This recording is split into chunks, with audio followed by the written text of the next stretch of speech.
pledge allegiance to the flag of the United States of America and to the republic for which it stands, one nation, under God, indivisible, with liberty and justice for all. Please remain standing for a moment of silent prayer for our servicemen and women throughout the world and for all those who have passed away in our community, especially Mr. Tom Varsky and Paul Gillick, Jr.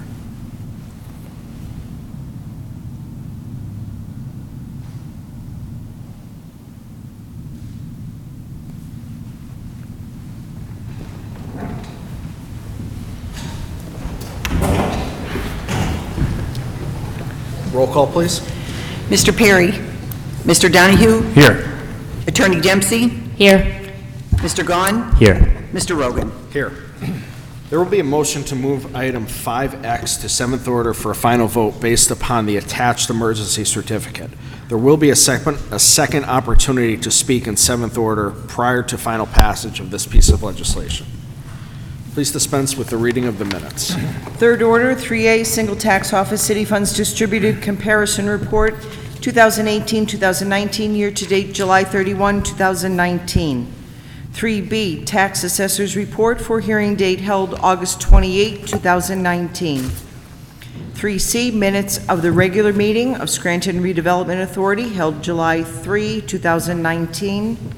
3D, Tax Assessor's Reports for hearing dates to be held September 11, 18, 25, and September 26, 2019. 3E, Minutes of the regular meeting of the members of Scranton Housing Authority held July 1, 2019. 3F, Minutes of the Historical Architecture Review Board meeting held June 13, 2019. 3G, check received from Comcast in the amount of $257,453.97 for quarterly franchise fee.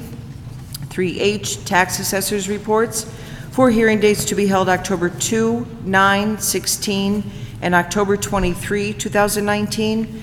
3I, Controller's Report for month ending July 31, 2019. 3J, Minutes of the Scranton Firefighters Pension Commission meeting held July 17, 2019. 3K, Minutes of the Non-Uniform Municipal Pension Board meeting held July 17, 2019.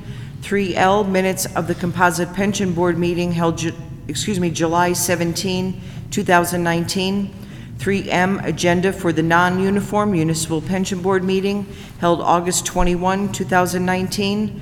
3N, check received in the amount of $59,325.96 from Scranton Housing Authority, which is payment in lieu of taxes for the City of Scranton. 3O, Minutes of the Human Relations Commission meeting held February 28, 2019. 3P, Minutes of the Board of Directors meeting of the Scranton Sewer Authority held May 16, 2019.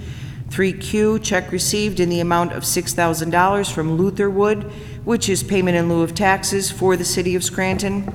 3R, Agenda for City Planning Commission meeting held August 28, 2019. 3S, Tax Assessor's Results Reports for hearing dates held August 14 and August 21, 2019. 3T, Single Tax Office City Funds Distributed Comparison Report 2018-2019, year-to-date August 31, 2019. 3U, Agenda for the Board of Zoning Appeals meeting to be held September 11, 2019. Are there any comments? If not, received and filed. Do any council members have announcements at this time? Yes, I have a couple. This Wednesday, September 11th, marks the 18th anniversary of the terrorist attacks against our country. It is a day now known officially as Patriots' Day, a national day of service and remembrance, which commemorates the catastrophic events of September 11th, 2001. Thousands have died in those attacks on our nation, and it's a day to honor their lives, their courage, and their memories. It is a day of remembrance. So this Wednesday, as we remember that day, let us perform an act of service, an act of kindness, as a way to honor those we lost, a way to reclaim that spirit of unity that followed 9/11. Also, the City of Scranton is preparing their 5-year consolidated plan, annual action plan, and its analysis of impediments to fair housing choice. The city needs to develop a 5-year plan on how its community development block grants, home grants, emergency service grants. The CDBG program is intended to support local activities that benefit low and moderate income individuals and households. As part of that planning process, the city is conducting a survey to identify residents' needs in the community and ideas on city residents would like to see funds used under CDBG. Please take a few minutes to complete the survey, which could be found at the top of the city's website, scrantonpa.gov. And that's all I have tonight.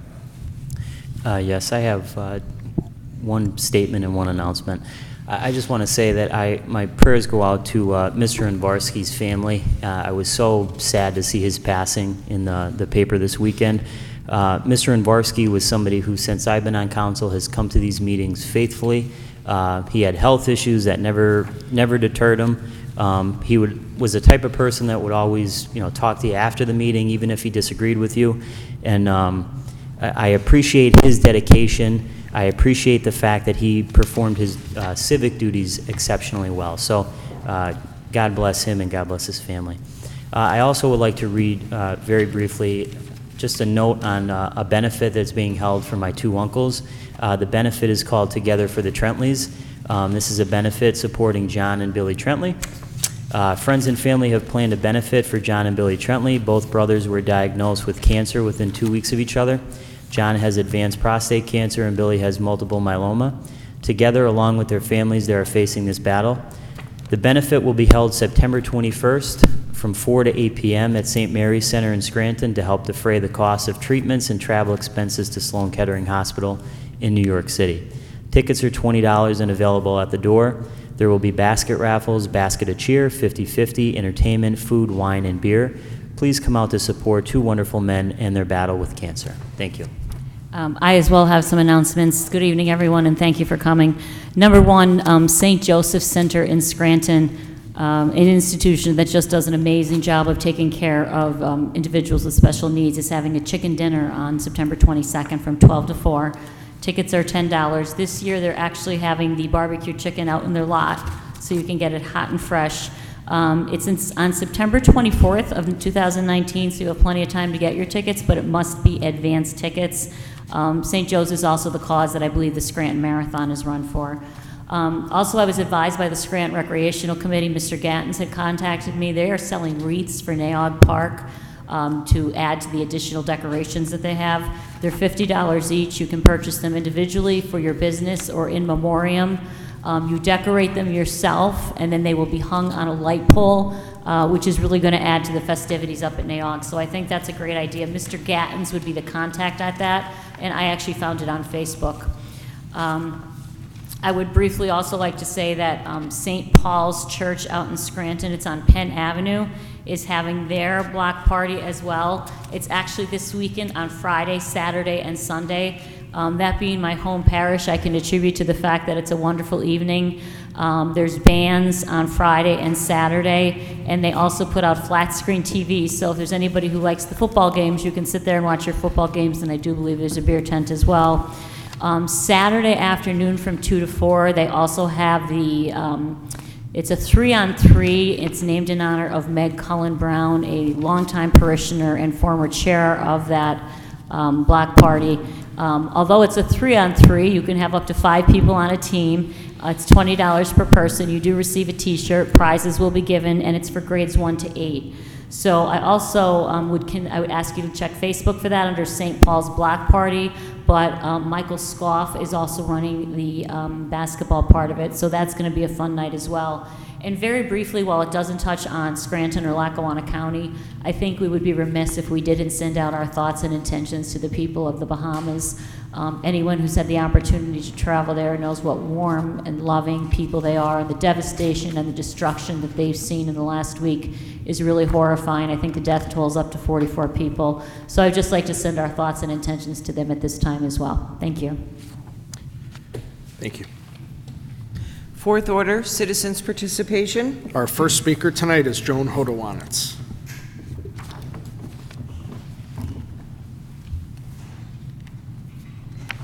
Joan Hodowanitz, Scranton resident and taxpayer. Happy to announce that tomorrow is our quarterly book sale beginning. runs through tomorrow through Sunday afternoon. Second floor of the marketplace at Steamtown, right in front of Crunch Gym, the big open space. We have all kinds of books, hardcover, softcover, DVDs, CDs, audiobooks, you name it, we got it. $1 and $2. You can't beat the price.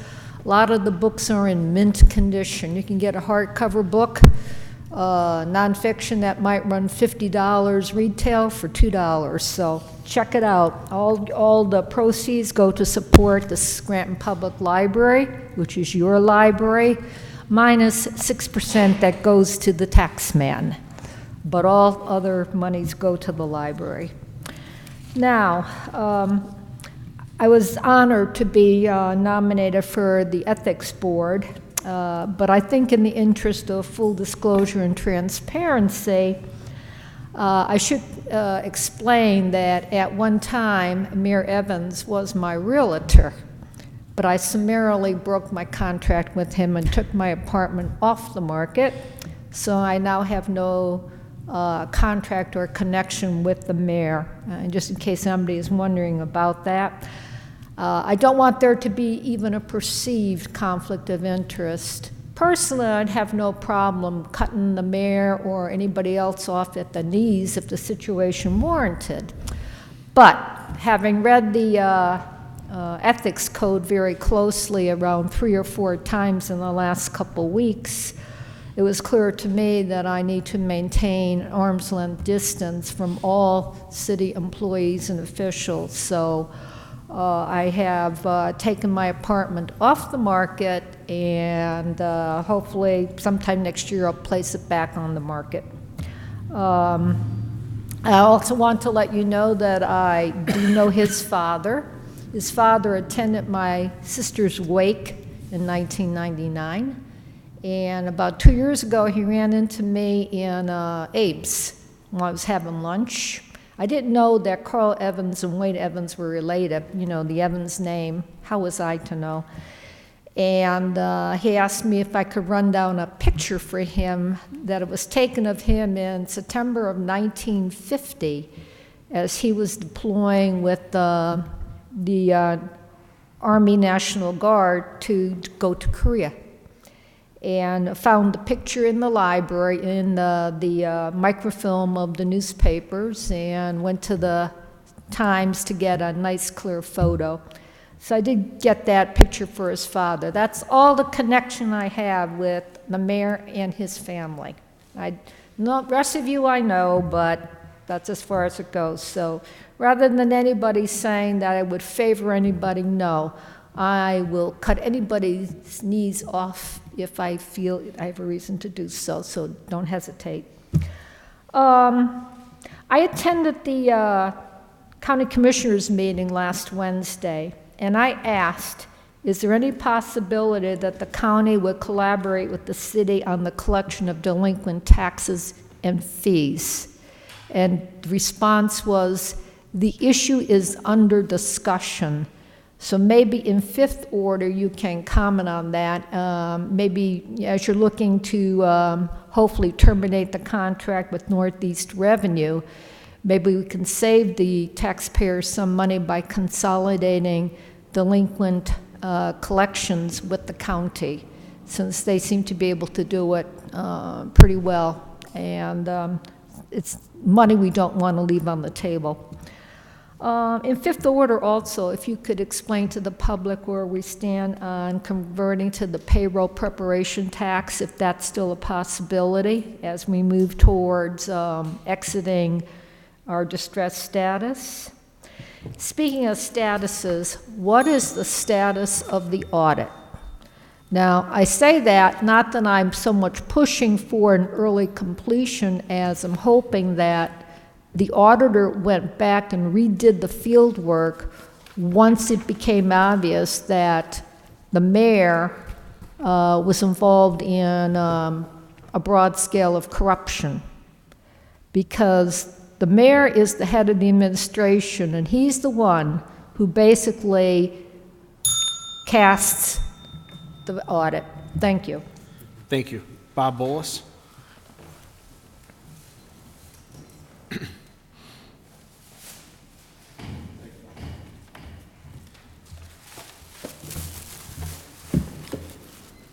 Evening, Council. Bob Ball of Scranton. Again, Mary, welcome to Scranton City Council. You're a sight for sore eyes here, believe me. And I'm sure you'll do what's credible for the City Council as well as for us in the city. Thank you. I'd like to bring up something Mary just brought up about St. Joe's. I've been to St. Joe's. I currently go to St. Joe's for rehab, the aquatic therapy. You won't find a better place or better therapists anywhere in the country. And they're to be commended, not only what they do with us old people, but what they do with the kids that are housed there and everything else. You have to go there to really see the heartbreak it is to see these children, but the compassion of the volunteers and the people that work at St. Joe's. They're an amazing organization. Thanks for everything you do with them, too. I'd like to start off here about Naog Park, the Recreation Authority, Naog Park Rec, or whatever they want to call it. I filed an injunction against them to prevent them from doing anything with Geisinger that equates to about 25 cents for 24 hours to park 280 parking spaces. I want the price of a Big Mac. I want them disbanded, and you have the authority to do so, to disband the Recreation Authority, put the control back in the Scranton City control. All money coming from that, the price of a Big Mac over that would be almost $500,000 per year, not $100,000. That money could be utilized specifically through the controller and specifically to take care of some of our taxes with the school district, assistance to our elderly that are being destroyed by taxes. It goes to our police and fire, DPW, taking care of the issues that we have here.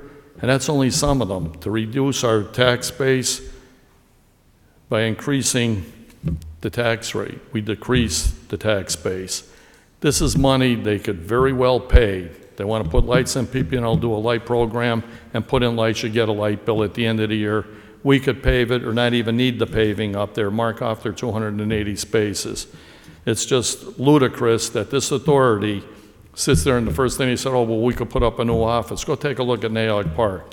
2 pools don't even work, and they have no idea what the hell to do with them. They don't belong running it. We have a good authority here, our recreations and parks. Put it under the control back of the city and quit playing with these authorities. They're irresponsible. They don't have the criteria or the credibility to sit here and do this, to negotiate and give our money away. That belongs to everybody out here.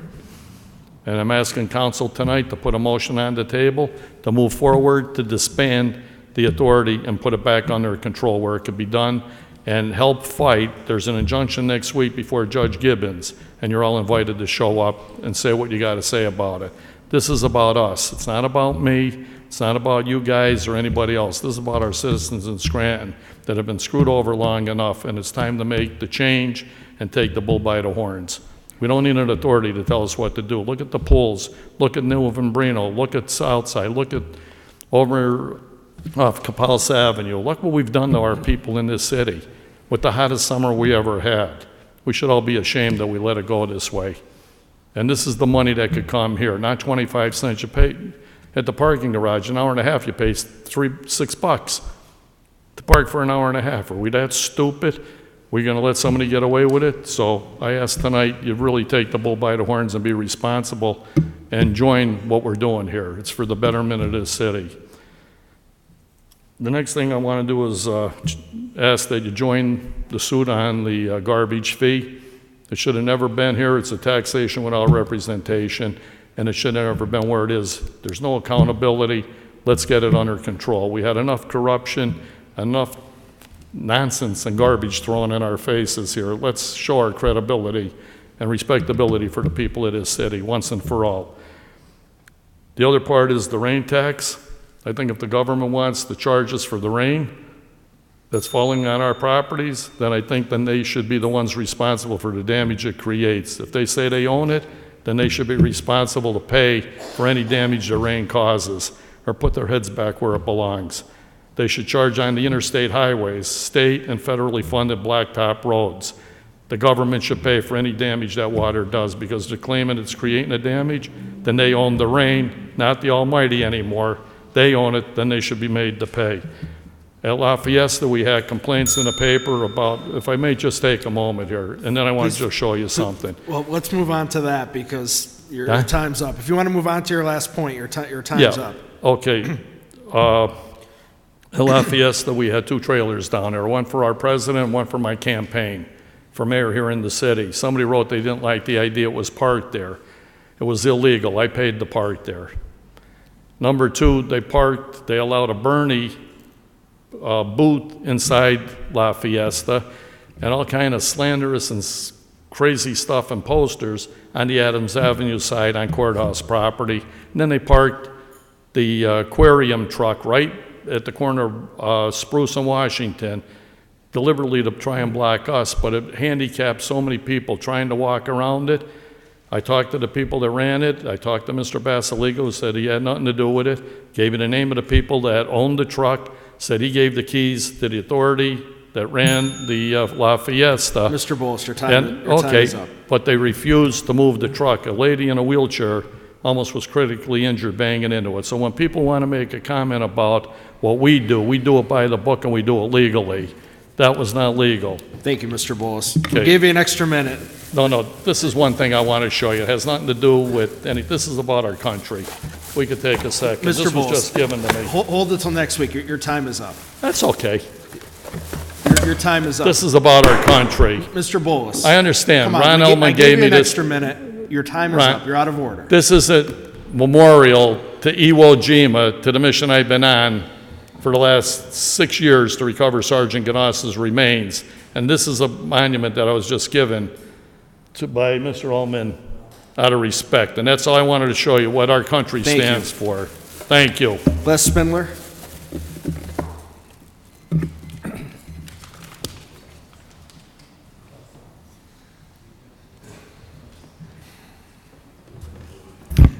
Good evening, Council. Les Spindler, city resident, homeowner. First of all, I too want to send my thoughts and prayers to the Varsky family. I knew Tom all the years he came to city council, and he's going to be missed. First off, I was glad to see in the paper Saturday the developer that wants to develop the school for the deaf, which I think will be a great deal for the city, is appealing our incompetent zoning board's decision not to allow him to develop that land. You know, nobody wants anything in their backyard in this city, and that's why we're in the position we are. People in East Mountain didn't want a drug treatment center. They fought against that and won. And there's nothing wrong with drug treatment centers. Somebody close to me and my family went through one, and they're a vital part of our city right now, leading a very good life. If it wasn't for a drug treatment center, that wouldn't happen. My doctor's a Geisinger doctor, and he told me when they were up there, they wanted to put one doctor up there for drug treatment, and East Scranton, or what the East Mountain Neighborhood Association didn't even want that. Nobody wants any progress in this city. That's why we're in the position we're in. That project in Green Ridge will be a great project.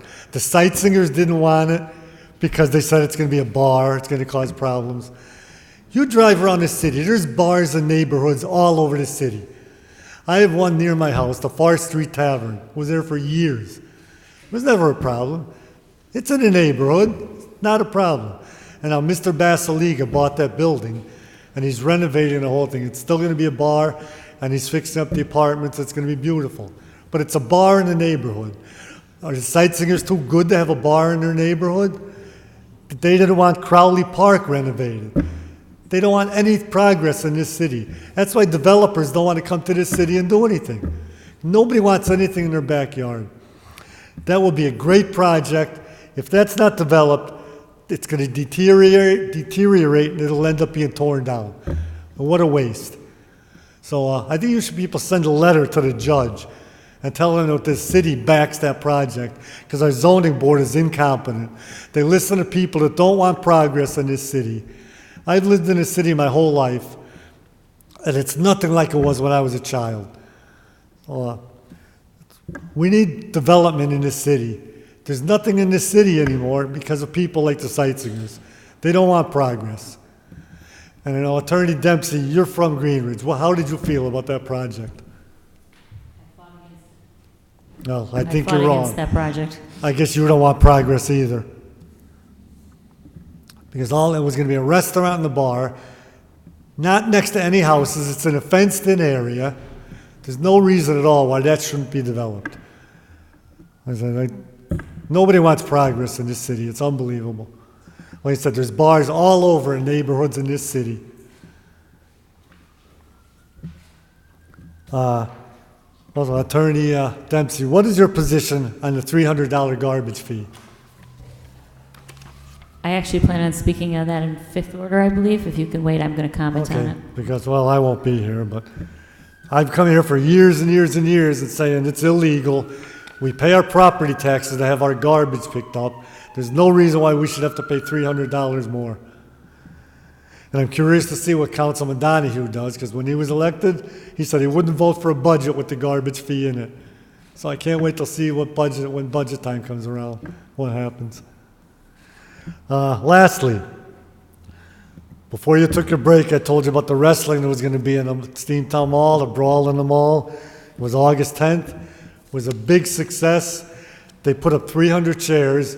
They had to bring 60 more chairs out. They sold 360 tickets, way more than they thought. And I spoke to the promoter already. I said, do you think there'll be a brawl in the mall too? He said, definitely. He said, maybe in January, but if not, definitely next August. So if that's the case, I'll be here pushing for it again. And by the way, my daughter did win her match in that night. So thank you for your time. Thank you. Ron Illman?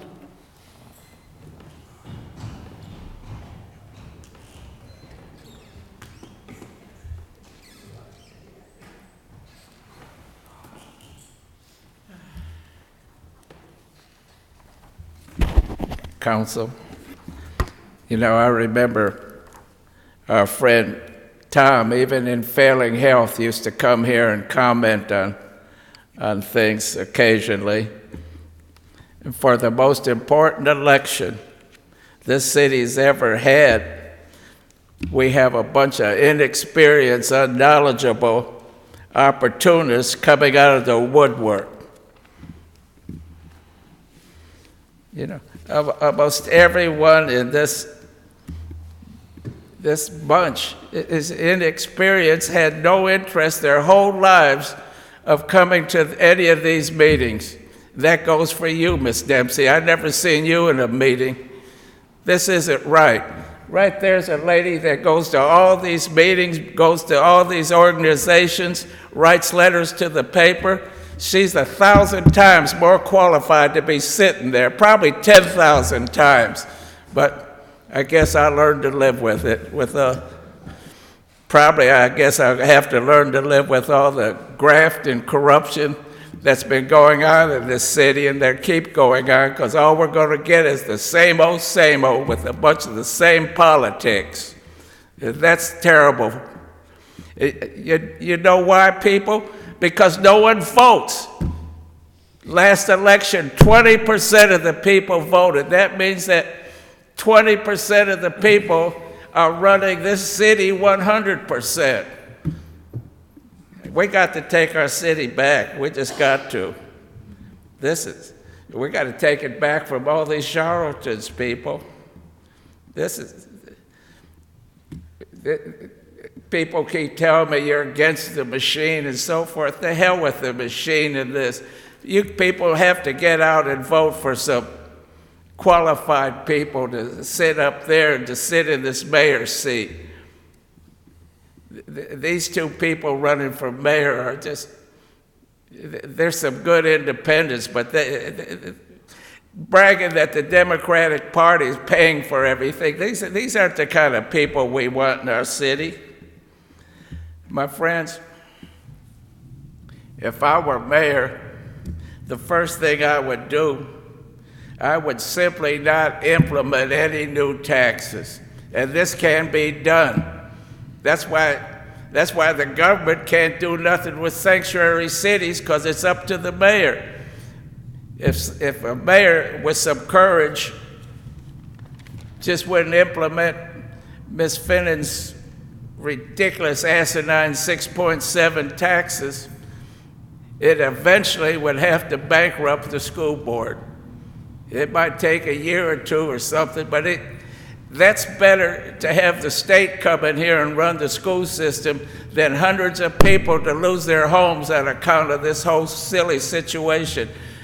The school board's the one that owed $200 million, not the people of this city. And this has always been avoided. It's time to do something.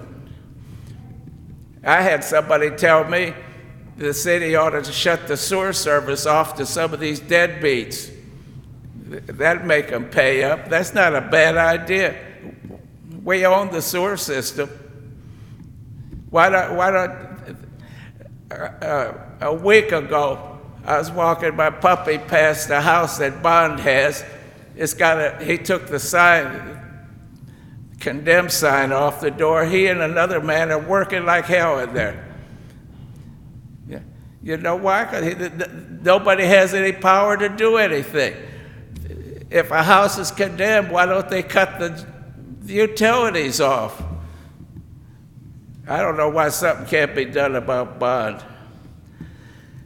Oh, people. I don't mean to offend all of y'all. Someday I'd like to see people be proud to say they're from Scranton, you know. If I was the mayor, I would implement these things I just said.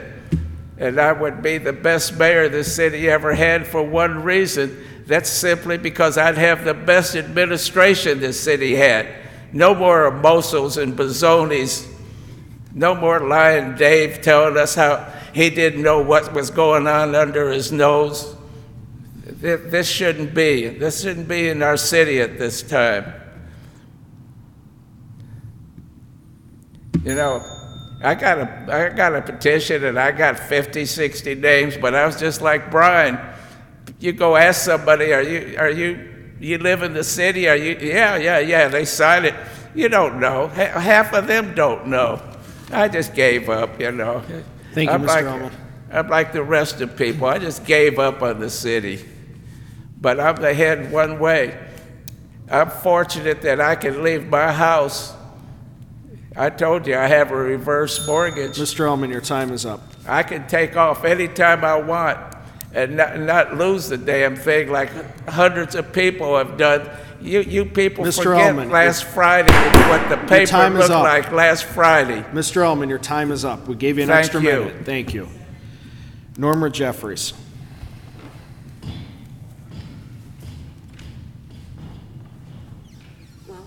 Norma Jeffries, Scranton resident, and I'll have to start off by saying that I'm proud to live in Scranton.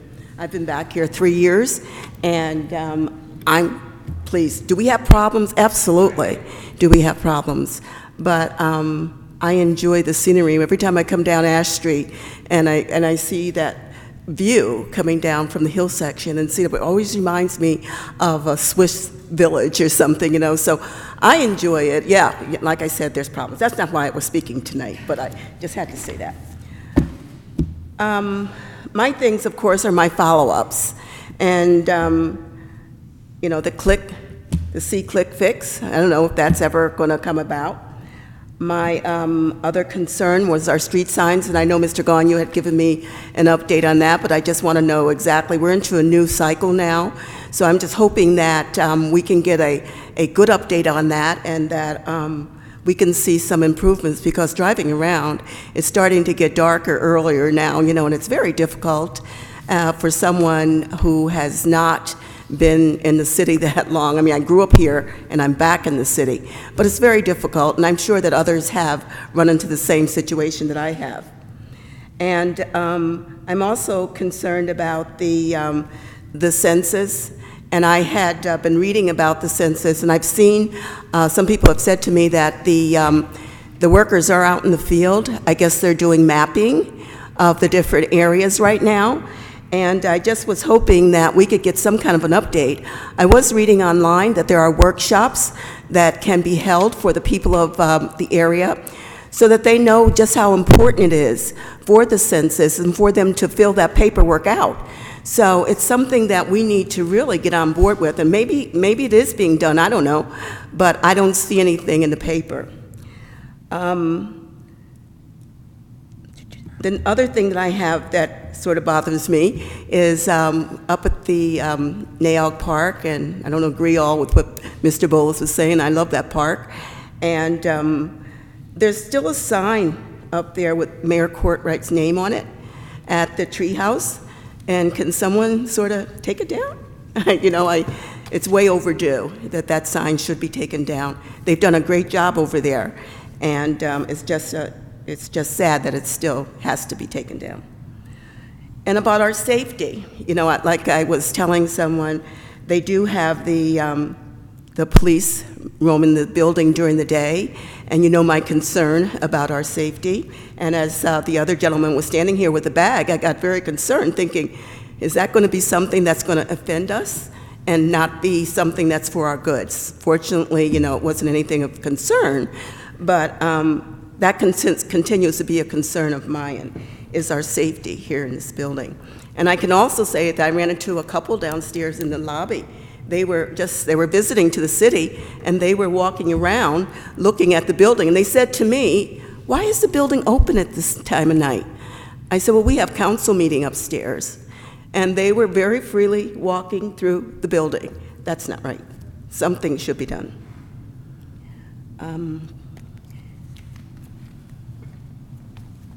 I wanted to also know about the, I was trying to find it online, about what is the policy for trash pickup as far as the rules and the do's and don'ts, and I know you're supposed to put your trash out and recycle and all that, but I have a concern for a friend of mine she's a senior citizen, she's 95. Is there any kind of consideration that can be given for anyone? Is there a tag maybe that people can put on their mailbox, or something that they could be a little bit more careful with where they throw their trash cans, especially if they're in the East Mountain and they throw their trash can, it's going to roll down the hill. So for a 95-year-old person to go down the hill and get their trash can and bring it back up seems a little bit, something should be done. I sound like that lady in the newspaper on Sunday. No, something should be done. But I'm just hoping that, you know, I was like I said, I was reading online trying to find something. My final thing, if I could just give you something. Sure.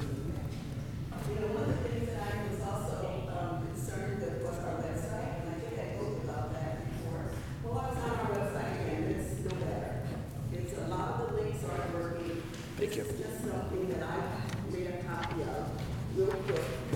Thank you. And one of the things, those little things I'm showing you, it shows request for a proposal.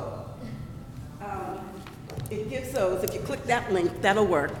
If you click the link of the photo gallery, it comes up with some photos from 2009.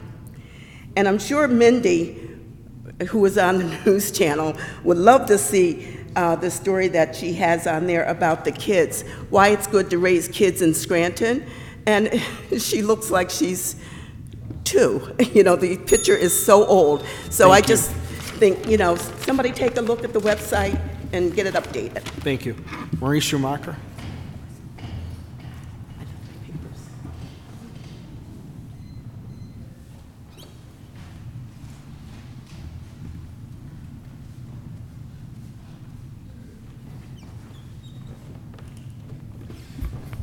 Marie Schumacher.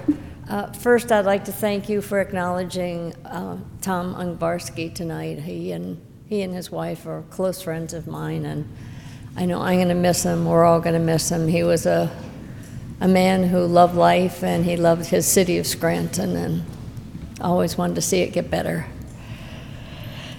Also, I welcome Attorney Dempsey to the forum here. And ask also, have you overtaken, you can answer in fifth order, have you overtaken Mr. Evans' committee as finance then? I have. Oh, okay, thank you.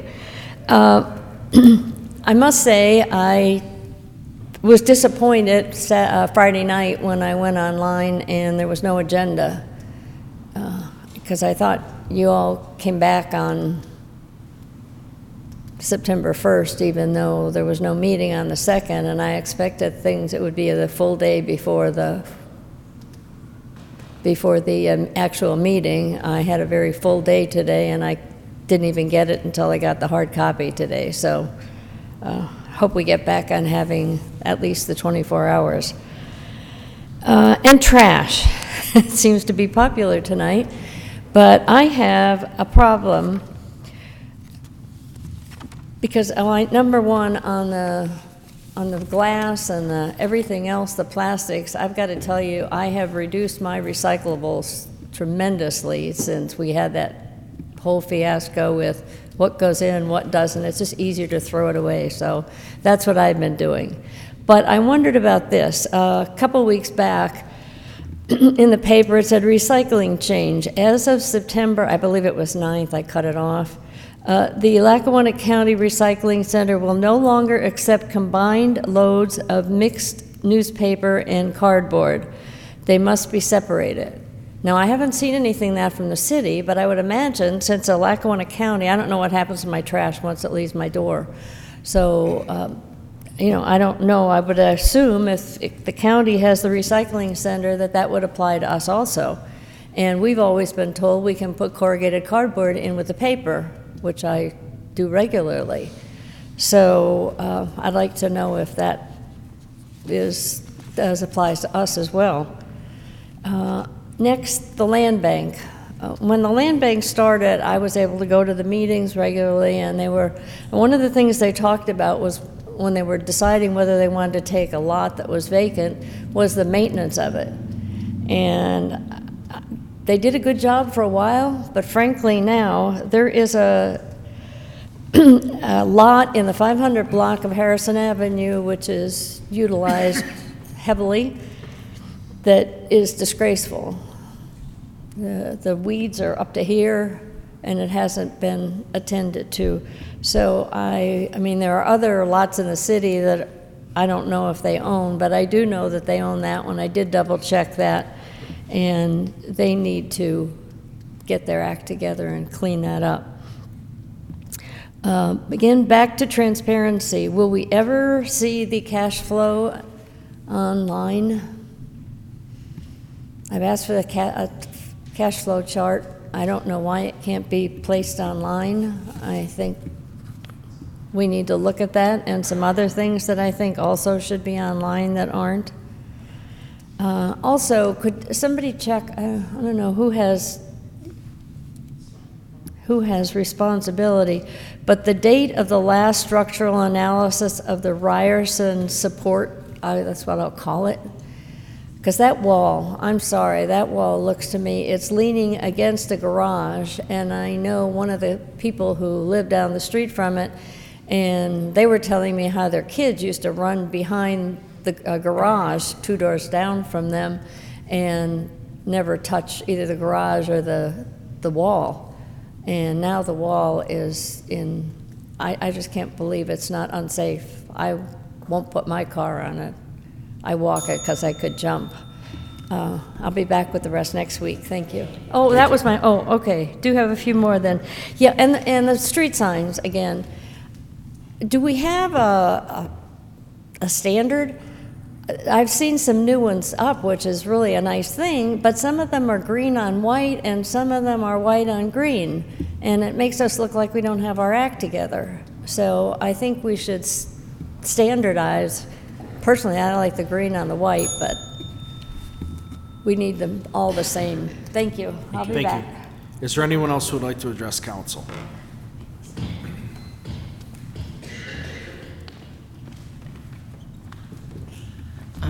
Good evening.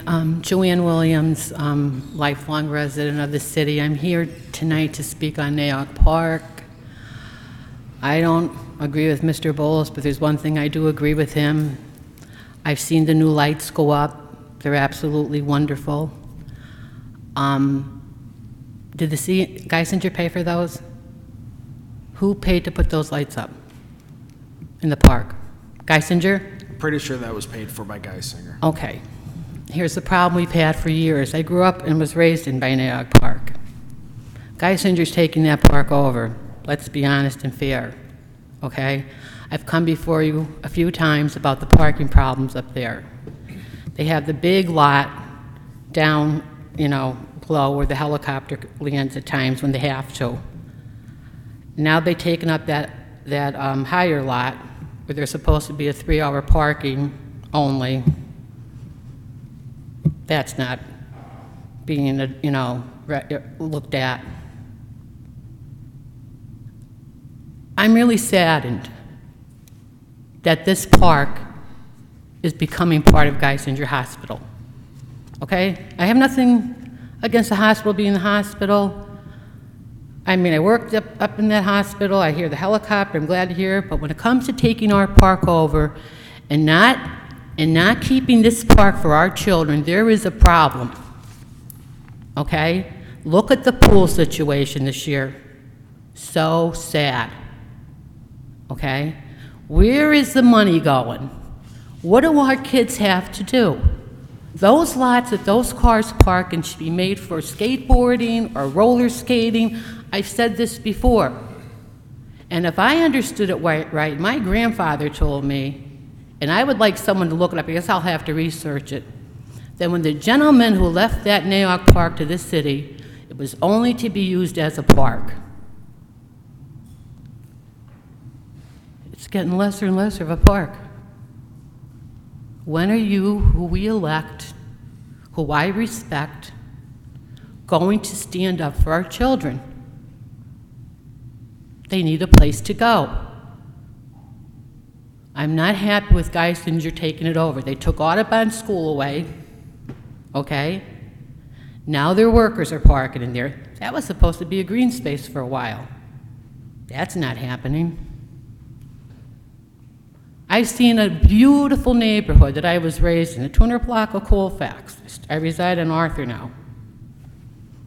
We have to pay to park in front of our homes, or if we rent or whatever.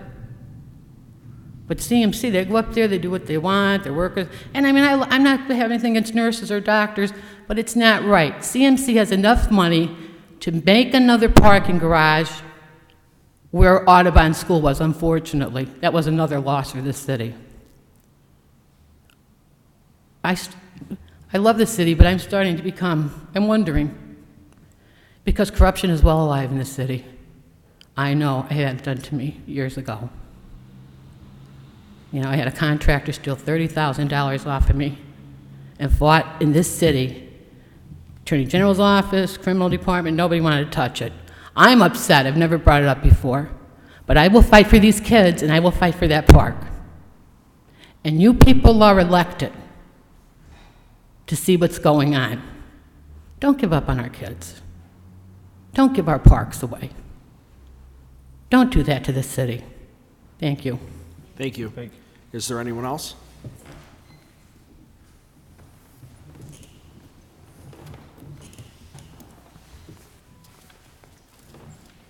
Good evening, Council. Dave Dobson, resident, taxpayer. There's some interesting points being pointed out tonight with the park, Nayoc Park.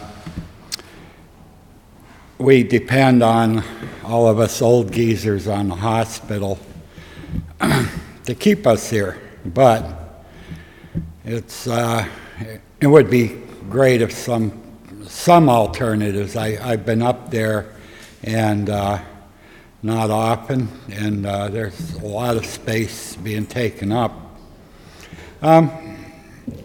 First of all, City Hall. On our last meeting, an employee was here. I will judge candidates for Scranton offices by their initiative on the $5 million historical grant that's available to renovate City Hall. Now, the building over there is up for $5 million, and either way, we're out $5 million. And then one more building goes tax exempt in the city of Scranton, by the way. So, as an employee of Scranton inside Scranton City Hall, please consider you don't have to deal with diesel exhaust, heavy metals, big heavy oils, all kinds of chlorinated hydrocarbons, you name it, every witch's brew available, and that is a contributing factor to the shape I'm in. And by the way, if you're worried about a little water leak, I've worked in garages with water leaks, and if you complain about it in the private sector, you get promoted to doorman. There it is. There's the door. So you're an at-will employee, no matter where you go, in most places. So before you complain about a few conditions here, how about applying for a historical grant and getting them fixed? Now, the Scranton Times today, here's another one that drives me nuts. Letters to the editor. An aide to Senator Blake pointed out that we receive funds based on the general area. My question is, do the Up Valley communities that get grants from the state for public education have 36% non-elective tax exempts in their borders, which I would doubt. So if they have an unusual amount of tax exempt, it's because they gave away a big tax exemption to a power plant or something else that wanted to move there. And it certainly is not because a state building got located here, or a federal courthouse got located here, or the county located a building here, or the county bought up the former Globe store and located it here. We had to accept those because that's the state constitution, but then they pull the carpet and say go back to the taxpayer and triple their taxes. And an article came out during the recess about City Hall, and I've been in here like the other day to get my dog license. I had to adopt a new dog. The poor old guy passed away. He was 16 years old. He had a great life. And I noticed that low-volume offices are located on the first floor, excepting the treasurer's office, because there's people in and out of there all day. And then when you go up on the elevator to Lips, you're all the way up to the fourth floor. And I was wondering if we could relocate some of these offices from the top floor down to the lower floors. And they would be the higher volume offices. And then if you did have police here for security, they could do some good, especially if the elevator stopped from the rear of the building, the basement, at the first floor.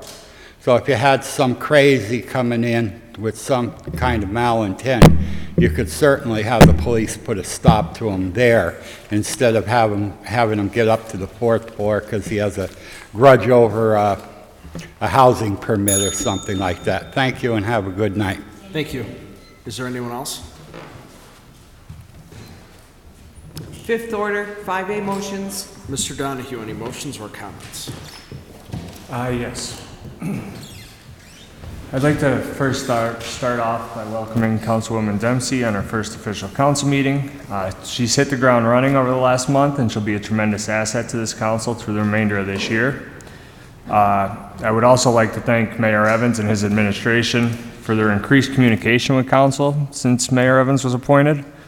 I had the opportunity to represent council along with Councilwoman Dempsey on the Mayor's Leadership Council, which is focused on coming up with solutions that can be achieved before the end of the year. Included in those discussions was something I've been pushing for, which is a guide to opening a business in Scranton that includes a checklist of what needs to be done through the city to get necessary permits and inspections that are required to give potential business owners guidance on what they need to do first, second, third. The administration is also working on simplifying the process for pop-up vendors to obtain a peddler's license in preparation of the upcoming holiday season. I'd also like to congratulate the owners of Lafayette Street Deli on Lafayette Street in Westside. I was at their grand opening this past Friday. Sergio and his family did a wonderful job with both the exterior and interior of the building. He also unveiled a memorial plaque that will be permanently displayed inside the building honoring Officer John Wilding. I would just also like to thank Sergio for investing in the community. I wish him best in this endeavor, and I encourage everyone to stop in and check it out for themselves. Just to a couple replies to what was brought up during citizens' comment. On the payroll prep tax, we're looking to have a public caucus with the school board, the Pennsylvania Economy League, to discuss how we're going to move forward with that. Ms. Jeffries, on the C-Click fix, I did talk to Mayor Evans at the end of last week, and he is looking into ways to implementing that before the end of the year, at least on a department-by-department basis. And also on the census, the city will be we're going to hold a workshop in the first or second week of October. As soon as I get that date locked down, I'll let you know. And Mr. Dobson, talking about the space of, heavily traveled with lips upstairs, and a space study and how we use our space will be a part of any renovations we do moving forward. A couple of requests I have for lips, 619 Crown Avenue. The structure of the house is pretty run down and there has been zero upkeep on the property. I also received complaints from the neighbors in that area that they see and or hear animals such as squirrels inside the house. Also, 331 North Bromley Avenue. I received complaints from neighbors about the condition of this property also. According to the neighbors, the structure is occupied, but they could see squirrels coming out of the holes in the roof on a daily basis. A couple of stop sign requests for DPW. There's a stop sign on the corner of Breck and Pittston Avenue. It's sort of just tilting away from incoming traffic. I believe one of the bolts tying the poles together just popped off, which has led to the tilt in the stop sign. So, Ms. Reed, if we could pass that along to DPW. And also, neighbors on North Grant Avenue wanted to request a four-way stop sign at the corner of Price Street and North Grant Avenue. I was told the intersection recently went from a two-way stop to a three-way stop after a car hit a child on a bike at the intersection. That has helped alleviate the speeding going north on Grant Avenue, but there's still a problem with speeding cars going south on Grant Avenue, which a four-way stop would help alleviate. And lastly, I just want to briefly touch on Northeast Revenue Services. It is completely unacceptable that the company that was revealed in a federal indictment to have engaged in pay-to-play scheme with the former mayor, and 2 months later is still doing business in the city through the city's treasurer's office. This criminal conduct cannot be tolerated any longer, especially since this is not the first time this particular company has been named in a federal indictment. This wasn't a one-time lapse in judgment. Paying to play is the way this company does business. Therefore, I would like to make a motion that council send a letter to the administration requesting that they terminate the contract with Northeast Revenue immediately and enter into an intergovernmental cooperation agreement with the County Tax Claim Bureau for the collection of delinquent tax and refuse collection services as soon as possible. Former head of the Tax Claim Bureau, Ron Koljeski, pitched this idea to council 4 years ago. Now is the time for action, especially if we're going to begin to restore trust in city government. Is there a second? I'll second. On the question? I would just like to remind Councilman Donahue of the rules of presenting motions prior to, in public at our caucus. I am in agreement with the sentiment of the motion, so I will vote yes. I know we all received the confidential memo that we're not able to discuss freely regarding this issue, but there are plans in motion on the administrative side to move in this direction. Obviously, we are under a contract, so there are issues with unintended consequences with pulling out on no notice. I am in full agreement with the spirit of the motion, so I will support it, but it's not something that can be done on a moment's notice. It is something that has to be done in a planned out manner, specifically regarding there's a lot of data that Northeast Revenue has, and it's very critical that we retain that data for back bills that are owed, specifically on garbage fees, which has been a big issue before any of this other business came up. So I am in agreement with the spirit of the amendment, but I do not think it's something that can be done immediately. I know that the mayor. I could change that to as soon as possible. Yeah, I'm fine with that. Yeah, that would I think that would make it a lot more, can't even think of I'm the fine word, with but that. that would make it much more palatable Yeah. for me. Anyone else on the question? Yeah, I spoke before the meeting. I am in complete agreement with that. I do believe that the actions of the contracting service that we're with do constitute malfeasance under the terms of the contract. I also, this may or may not be the time, but since I'm new, I'm going to give it a shot, and they can tell me if it's not. In the event they are not let go as soon as possible, I also have pitched to Mayor Evans what I consider to be a somewhat aggressive plan to collect the delinquencies.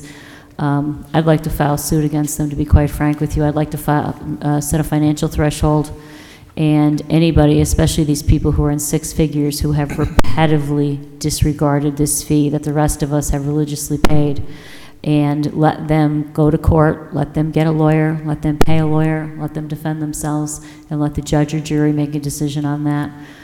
The smaller amount thresholds could be taken to a district justice. Something has to be done. A lien on their properties is just not sufficient anymore in my eyes. And I do concur with this, and I do understand Mr. Rogan's concerns. This is not something that really can be done on a moment's notice. There are a lot of moving parts, and there are a lot of logistics associated with it. But like we said, I think we all agree with the intent behind it.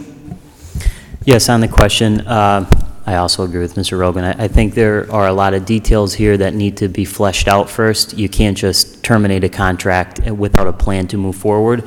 I do know that there are conversations taking place with the mayor and the administration on how to move forward. I would like more details on that so that we understand if the city's going to go with the county, what that looks like. Again, I think we do need more details. I would agree with Mr. Donahue in the fact that any company who engages in pay-to-play, whether they are charged with any wrongdoing or not, in my opinion, should not be doing business with the city of Scranton. The days of pay-to-play politics in the city hopefully are over. We need to do everything in our power as a council and as a body who has oversight of the administration, as a check and a balance on the strong mayor form of government that we have, to make sure that pay-to-play politics ends. People are tired of it. We're tired of it. Everyone is just tired of it. It's gone on for far too long, and it needs to end. So I do think that we need more details on this, as I said, but I do agree with the spirit of Councilman Donahue's motion. Thank you. Anyone else? All those in favor signify by saying aye. Aye. Aye. Opposed? The ayes have it, and so moved. That's all I have for time. Thank you. Thank you. Attorney Dempsey, any motions or comments? No motions, but I do have a few comments if people will bear with me. It's been 3 weeks since I've been sworn in, and a lot has happened during that time, and I would just like to give a brief summary of some of that, and then once we get back on a weekly schedule, I don't think I will be as long-winded. I would like to say that Crowley Park out at the very end of North Washington Avenue near Marywood the renovations are finally coming to a conclusion.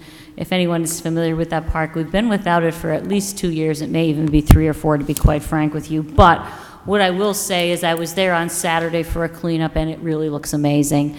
I want to commend and thank any of the architects, the contractors, the city for finalizing that. I also want to thank the board of the Lackawanna River Conservation Association. One of the gentlemen who was the president of the board, I believe it was Dave, but his name escapes me, was up there that day. And it's beautiful. In the back, they have a little pond with an ecosystem where the kids can learn. It's really, really nice. There's 2 basketball courts, a huge playground, and that gentleman also told me that Becky McMullen from the city was very assistive and instrumental in helping that take place. So I wanted to note that. Like I said, I was at a lot of meetings, and one of the ones that I thought was very interesting and very important, and I just kind of happened upon it, was a meeting of the Lackawanna Regional Planning Commission. And I believe it was open to the public, and they were going to have 12 meetings throughout the county. This was the Scranton one, and I believe we were in the governor's room next door. But people don't realize, and I will admit to you, I didn't realize either, this is the basis for all of our zoning regulations going forward and our city planning. And these gentlemen and women really have a jargon of their own, but I started to pick up on it a little bit. Mr. Don King was there on behalf of the city, as was Mr. John Poshus, and They really were very eloquent on the topic, but if anybody follows the zoning hearings, you'll also know that they've really tackled a lot of difficult issues in the last 2 to 4 years here. We've had issues with Airbnbs, bed and breakfasts. I think there was just something about billboards, adult bookshops, the project out at North Washington Avenue that people are talking about. So it's very interesting to attend one of them. I would encourage attendance because it's one of the times you have a chance to say or make a change before the rule or regulation of law goes into place. Kyle, you spoke about the Mayor's Leadership Council. That was very informative. It was an amazing group of people who were 100% dedicated to the city. And it's interesting because one of Mayor Evans' main goals is what can we get done in 5 months? And I really admire him for that. And he's really trying to fast track a lot of items, and a lot of good ideas came out of that. We also gave credit that day to the bicycle race that we had here, the Electric City Classic, I think it was called.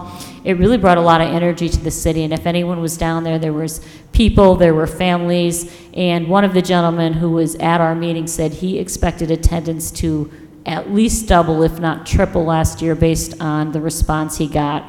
Another interesting thing I liked about that is they did not bring in food trucks. He basically said they wanted to let the brick and mortar businesses of downtown Scranton take the economical hit for that and be able to gain customers and be able to make money on a Saturday.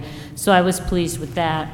One of the main things, besides the garbage delinquencies, which really drive me crazy, that I really wanted to focus on in the 5 months that I'm here are the neighborhoods. And I was invited to the South Side Neighbors, which is currently under the leadership of Tom Pattison and Kathy Masden. And they really had a lovely group of people the day I went over. It was about 20 to 24 people. Chief Graziano was there. Kyle, you were there as well. I think 1 or 2 cops came in, but what I'm starting to learn as I go around the city and speak to more people is no matter what neighborhood you live in, we really share all the same problems. We're concerned about crime, we're concerned about blight, we're concerned about condemnations, we're concerned about safety, and that is a lot of what we talked about over there. Kyle, you sent a list of properties up to licensing and inspection. Chief Graziano was more than receptive to the complaints that were made there. They knew that there were a couple houses that they felt drugs were being sold out of. He put that on the top of the list.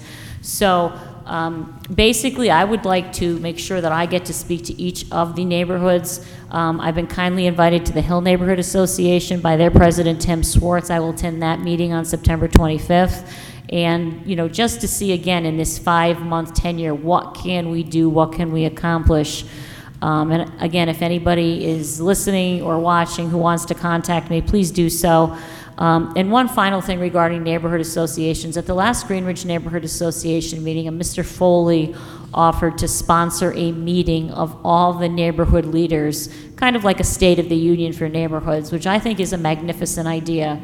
I'm going to try and work on some of the logistics of that. I got the names and emails and phone numbers of many of the neighborhood leaders, and then they can report back to us, almost like I'll call it a triage list. What are the main problems facing the neighborhoods, and what can we on council do to address them? Someone asked in third order, I believe, whether when I took over Mayor Evans' seat, did I also take over as chair of the Finance Committee, and yes, I did. Kyle and I attended a recent PEL meeting. Our one today was canceled, but they updated us on the Act 47 recovery efforts, and they went over some final actions that were required for compliance. As you all probably know, maybe from reading the paper, council also asked for that gas card audit to be conducted. We have not received the results of that yet, but we are sending a second letter as a follow-up to see when we can expect that information. And we've already received, I believe, a preliminary of our budget, which is about 1 to 2 inches thick. So, of course, over the course of the next couple months, we'll be looking at that. I think I already talked about the garbage delinquencies. I don't need to go too much further into that, except to say that I really feel strongly that an aggressive approach is necessary here. I don't like the people who have continuously disregarded this garbage fee and have gotten their amounts up into the $20, $30, $40, $50, $100, $120,000 level. To me, it's unacceptable. I reviewed and studied the Code of Ethics in detail, and I am thrilled that this board will be up and running. I think we're going to be making some appointments tonight, and I've looked at them, and I know they're going to be good people. To me, this is another concrete step towards accountability in municipal government at all levels. I did make the recommendation when I was speaking with the mayor. I do believe one further step, in addition to having the code of ethics and in addition to having the board, I would really like all city employees, including the 5 of us sitting up here, solicitors, board members, and regular employees, to sign that document and to certify that they have read it and they understand that they are bound by it. Because what I do not want to see at a later date, and what I have encountered in private practice, is someone saying they were not aware a policy existed, or they were not aware of what a policy said. So, again, I know this is one step forward. I commend the board members who are accepting these important appointments. It's certainly important for the city, and I know it's going to bring back integrity, credibility, and accountability. One final thing, and I'm taking you back 3 weeks now, but on August 17th of 2019, some of you may remember this, a very, very bad storm, I sound like President Trump, very, blasted through the city. It mainly affected the Pine Brook section of the city, the Plot, and the Greenridge section. I was not there that Saturday, and I was looking at Facebook photos, which quite frankly did not even begin to do it justice, because I came home that Sunday to make sure I was there to look around. When I looked around, I realized that we were in dire need of help. There was already people on the scene, fire, police, and DPW. We had a woman entrapped in her home on the 3rd or 2nd floor with her dog. We had a group home that was serving adults that actually has been condemned now due to the severity of the property damage it took during the storm. What I want everyone here to know is I did not know Wayne Evans before that day. And at 9 a.m. on a Sunday, I thought, I need to call him, because what I'm seeing here, I want him to know more about. And the rest of the day, he and I were back and forth via phone call and via text. And when I told him what needed assistance, he responded. He listened and he cared and he was responsive. And I want people to know that. We had major thoroughfares that were closed, Wyoming and North Washington Avenue. He also signed an emergency declaration for us, which allowed us to get third-party contractors out there to clean up the streets, because quite frankly, our personnel just could not do it in enough of a timely basis. My final point on that matter is, as I was walking around that Sunday, most of all, I saw DPW workers. I did see some police and firemen. And I spoke to them, and the one gentleman said he had been there since 6 that morning, and he planned to work till about 10:30 that night. I actually went and wrote a letter of commendation. You know, the system worked on that date, and I know we all have valid issues that we come up to the podium with, but on that date, the fire responded, the police responded, DPW responded, and Parks and Recreation responded. And when I walked around to neighbors, without fail, each one of them was grateful. And whether they had damage to their roof, to their deck, to their car, or to the streets, each one saw that there was help being sent, and each one was glad that nobody was hurt. And I'm going to conclude by thanking a few people. I would be disingenuous if I said there was not a learning curve in this position, and there was, but I've done my best to encounter it and to overcome it. I want to thank the employees of the City Council office, Jamie, Kathy, and Lori, especially you. I really don't know what I would have done. You've been extremely, extremely helpful to me during this transition. To the gentleman to my right, I want to thank each and every one of you for warmly welcoming me to this board. You answered questions I had. You've helped me make any questions I have had. The adjustment has been easier.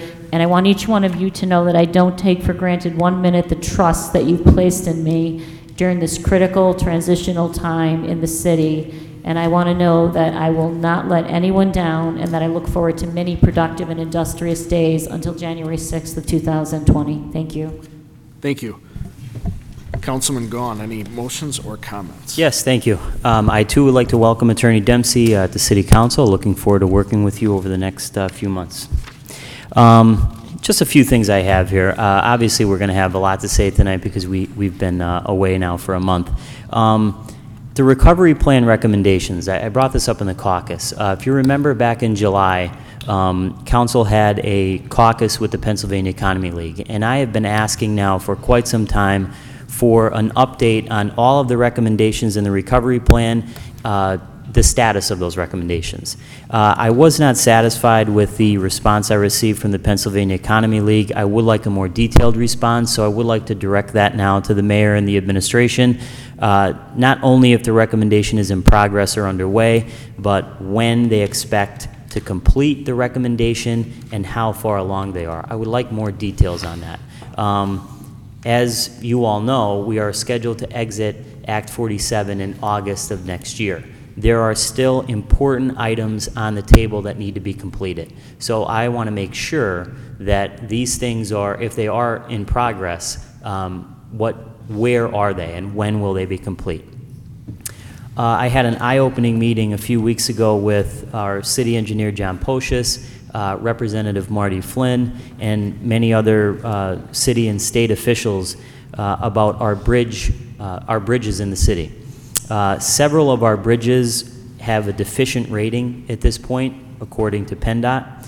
I do have a spreadsheet here if anyone's interested. I won't go through all of them.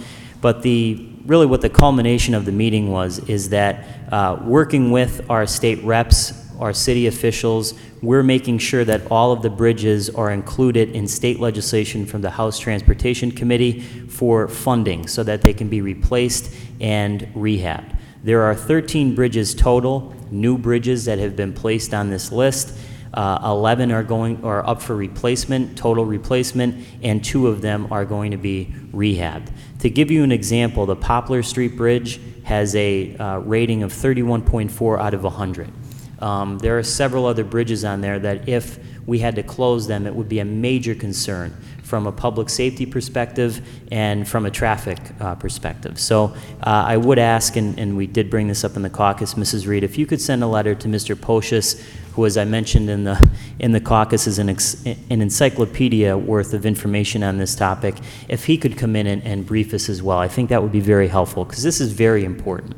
The other thing that was mentioned at this meeting is the city has to provide, I believe, a 5% match. So I know Mr. Bolzoni is working to figure out how we're going to come up with this money. I believe with all of these bridges, we're looking at over $1 million. This is a great investment because it needs to be done. Again, if we go any lower or we wait any longer and we didn't have all of these people working together, we would be in trouble of possibly closing some of these bridges. As I also mentioned in the caucus, I would like an update on the 2019 paving program. The bids had been open August 19th. We still have not received any legislation yet. We have not received the paving list yet. We are now into September. It is getting late. I cannot remember in the 5 years I've been on council it being this late and not voting on legislation. So, Mrs. Reed, if you could send something to the mayor and Mr. Gallagher, I'd appreciate that. Mrs. Jeffries asked about the sign management program. I do have that on my list for an update. The last I was told in July was that the employees of the DPW are being trained on that program, and they're going to methodically work their way through the city and replace those signs that need to be replaced. The whole crux of that program was to identify the signs that needed to be replaced, that were in bad shape. At night, they weren't reflective and you couldn't see them. To Mrs. Schumacher's point, I do believe that all the signs should be uniform. So it's going to take a little while, but you will eventually see that process come to fruition. Also, one of the things that I asked about months and months and months ago was the Kaiser Valley pumping station. As part of the 2019 budget, I believe there was $1.5 million to upgrade and improve this pumping station. As those of you who come to the council meetings or watch the council meetings know, when it rains, Kaiser Valley gets slammed with flooding problems. And it was my understanding that this pumping station may have been an issue. It has not been upgraded for decades. I believe that the money was earmarked for that purpose. The last time I looked at the controller's audit or the controller's report, there was still $1.5 million left in the budget. So, Mrs. Reed, if we could get an update on the status of that project, I would appreciate it. Also, one of the things, and I won't harp on this for too long, but the street sweeping program, we do now have a new street sweeper. I thought that It was great to see that going through the city, but as I've mentioned before, there is one issue that I think needs to be addressed, and I would again urge this administration to start thinking about it, and the new administration, whoever they may be coming in, to take this project on, and I certainly will help them with that. We need alternate side of the street parking. It makes no sense, I will repeat, no sense to have street sweepers and make an investment in new equipment and then have a street sweeper come down the street and have to zigzag between cars. I was on this issue 3 or 4 years ago and was told by the administration that it couldn't be done. It would take too long, too confusing. Then I look at other cities. Other cities do it. We're a city of 76,000 people. There's cities of 100, 150, 200,000 that do it with no problem. So I do think that if we're going to have this program again next year, we need to make sure we have alternate side of the street parking so we can correctly sweep the streets. And again, this would help us with stormwater management as well. In that vein, we received the recycling report. If you remember from a few months ago, we had met with Tom Lynch, the recycling coordinator, and Joyce Hatala, who's our recycling consultant. I did ask Mrs. Reed, and council concurred in the caucus, to put this report in third order, so it'll be on our agenda for the citizens to view next week if they're interested. There was a few issues in this recycling report that I want to mention. This is nothing new now. This has been going on for quite a few years. The first one is that the city's ordinance requires that commercial establishments, businesses, large apartment complex recycle. The report says that the ordinance requires this, but the city never enforces the ordinance. We are leaving money on the table here in terms of grant money that we received from DEP. We invest that grant money in a lot of different things, one of it being equipment, which we are in sore need of. The performance grant for 2017, we received $47,361. We can get more than that. Again, we're leaving, in my opinion, we're leaving money on the table. One of the other things that continues to be a problem that I instructed Mrs. Reed with council's concurrence to send a letter to the Scranton Housing Authority. The Scranton Housing Authority has not recycled in many years. According to this report, the recycling consultant and coordinator are making it a top priority to work with them over the next year. The Pennsylvania DEP has stated numerous times that the Housing Authority is mandated to recycle. It's in our ordinance. We are not enforcing it. So recyclables from the Housing Authority can be included with our recyclable tonnage to increase our performance grant. Again, leaving money on the table. So I hope that we can meet with the Housing Authority and we can correct this problem so we can continue to invest these grant dollars in our fleet. One of the things that occurred over the month of August was the abuse of a city vehicle, with the fire chief taking it to the beach. One of the things that came out of that was the audit, and we're hoping to receive the audit soon. As Attorney Dempsey mentioned, we're asked for an update on that. The other idea I had, which I have relayed to the business administrator and the mayor, and they assured me that they're going to look into it, see what the cost of it is equipping all city vehicles with GPS devices. At this point, an audit is great, but if you look at any private business, if you look at PennDOT, almost all vehicles are equipped with GPS. I think two things will occur here. We can make sure that we're more efficient, we can make sure our vehicle fleet is efficient, and we can guard against abuse of city vehicles and taxpayer dollars. One of the great things I think for citizens, if this ends up happening, is look at PennDOT. If you want to know where a plow is, you can go on their website, and it's GPS. You can see where the plow is, when it came down your street. We all get calls, and let me say that the DPW does a phenomenal job. The truck drivers do a phenomenal job. There is a lack of communication sometimes. People call, they're waiting for a plow comes down their street, they don't realize it, so on and so forth. I think this would eliminate that problem, and it makes the whole process much more transparent. So again, I would call for that and hope that the administration would let us know what they find from their research. The other thing I really want to mention, Naog Park came up tonight. Bob Gattens and the Recreation Authority Board are doing a fantastic job with Naog Park, in my opinion. I do think that The reality of the situation up there is that Geisinger is not going anywhere. Naog Park is not going anywhere. So there has to be some happy medium where they can coexist. I don't think we can get to a point where we're confrontational with the hospital. That never seems to work out. I do think the agreement that they came to with the lights was a good agreement. I wasn't involved in the negotiations, but I think it worked out for both parties. For those who have complaints about Naog Park, I know that this Recreation Authority Board is very transparent and very open. They have meetings, they invite people online, they're doing the best they can to take your complaints and your requests, and they're actually acting on them. So I do have to give Mr. Gattens and the rest of the Recreation Authority Board credit in that vein. And again, I would encourage anyone who has any questions to reach out to Mr. Gattens.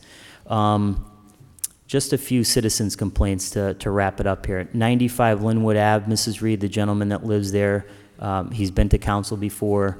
We've received several letters and correspondence from him. Still not satisfied, so if we could follow up with the DPW on that. Also, 1326 Watson Street, the alley behind this gentleman's home is caving in when it rains. Major issues here. This alley behind their home, or place rather, is the 1300 block of Smith Place. So if we could ask for an analysis of that by the DPW. Also received a complaint about the 800 block of Palm Street. Has not been paved in decades. It's riddled with potholes that are never patched. So if we could make a recommendation, Mrs. Reed, to the DPW to put that on a future paving list, and in the interim, see if we can get that block patched.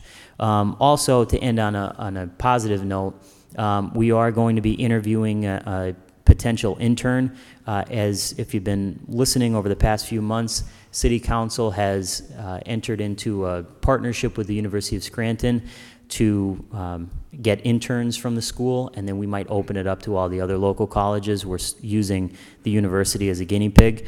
So we do expect to have an intern in Council's office within the next few weeks. So we'll update everyone on that. And that's all I have. Thank you. Thank you. Just a couple items. I didn't plan on speaking on this many items, but so many came up today. First, on the payroll prep tax came up a little bit, and it was publicized in the Scranton Times over the break. I would really like to encourage the Scranton school directors to reconsider their decision regarding the payroll prep. For those who haven't been following it, this is in replacement of the business privilege and mercantile tax, which have been two of the most oppressive taxes to business owners in the city of Scranton for decades. We really only have one opportunity to get this replaced, and that opportunity is now.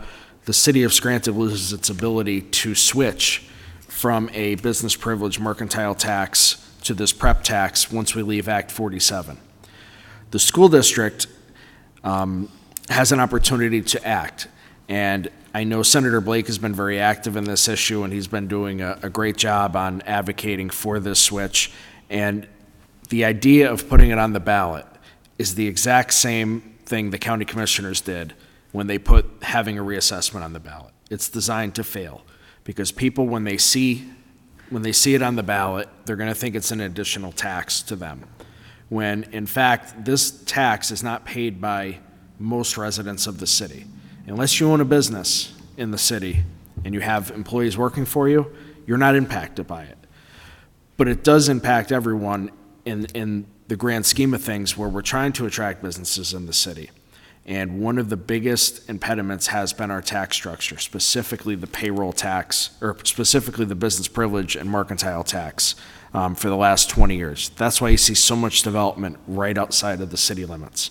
So I would encourage the school directors to reconsider that decision.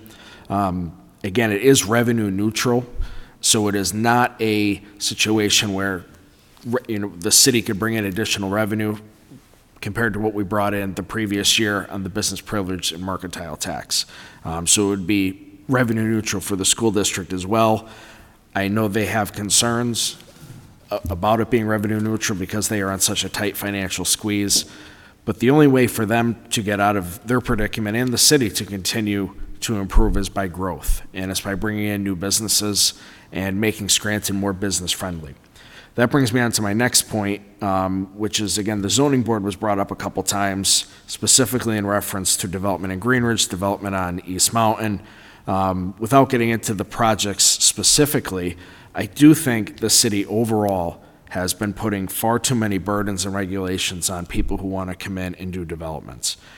The zoning board is very important in this process, but there are also other impediments outside of zoning, particularly the licensing and inspections office, which I know Mayor Evans is committed to having that deregulated and making it a more streamlined process during his short stay as mayor. But I do think it's critical that, as a whole, we continue to encourage new development in the city.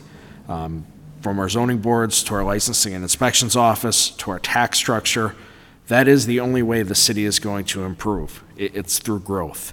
So I'm hopeful that with this unique opportunity to strip away some regulations through zoning, through licensing and inspections, changing from the oppressive business privilege and mercantile tax, we're finally going to be able to make Scranton a little bit more business friendly. Council did take a big step in the right direction on this, and the school board as well, by passing a 10-year tax abatement for anyone who builds new construction in the city, whether it's a business or residential. It was a good first step, but these other items need to be addressed in order to really have our economy in the city take off.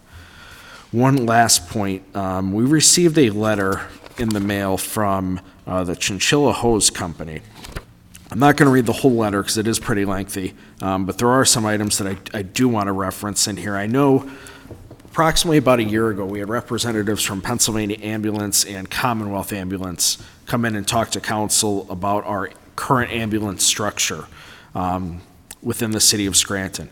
So this letter starts off that I'm writing about an issue of concern that I have and that you should be made aware of, specifically the ambulance coverage in the city of Scranton.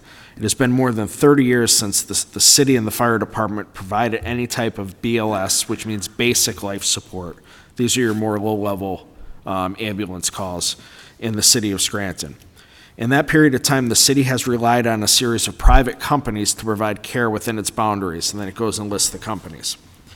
It goes on to state that this entity has worked with all of these companies. They harbor no ill feelings towards them. They provide professional and good patient care.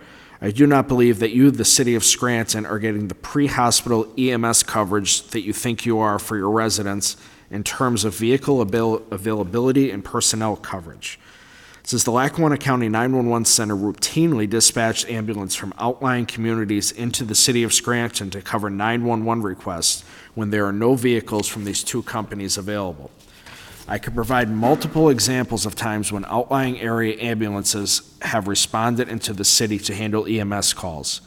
One recent request for an ambulance resulted in an outlying ambulance company being requested along with an ALS unit, which is advanced life support, for a more serious issue from the Cottage Hose Company, which is the group that he works with, based in Carbondale.